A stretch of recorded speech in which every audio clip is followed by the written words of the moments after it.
পৃথিবীতে তো কেউ চিরস্থায়ী থাকার জন্য আসি নাই, কিন্তু আমরা মনে করি ইয়াহসাবু আন্না মালাহু আখলাদা, মানুষ মনে করে নিয়েছে চিরস্থায়ী সম্ভবত এই পৃথিবীতে তিনি বেঁচে থাকবেন।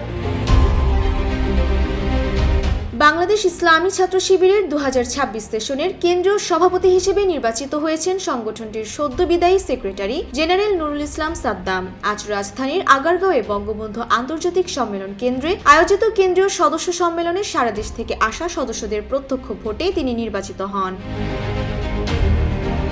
সংগঠনের সংবিধান অনুযায়ী সদস্যদের গণতান্ত্রিক ভোট প্রক্রিয়া শেষে ফলাফল ঘোষণা করা হয়। নুরুল ইসলাম সাদ্দাম ছাত্র শিবিরের একজন দক্ষ সংগঠক হিসেবে পরিচিত।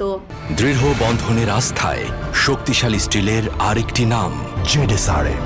সভাপতি নির্বাচিত হওয়ার আগে তিনি অত্যন্ত সফলভাবে কেন্দ্রীয় সেক্রেটারি জেনারেলের দায়িত্ব পালন করেছেন। এর আগে তিনি সংগঠনের অত্যন্ত গুরুত্বপূর্ণ বিভাগ কেন্দ্রীয় দপ্তর সম্পাদক হিসেবে দীর্ঘ সময় দায়িত্ব পালন করে নিজের সাংগঠনিক দক্ষতা প্রমাণ করেছেন।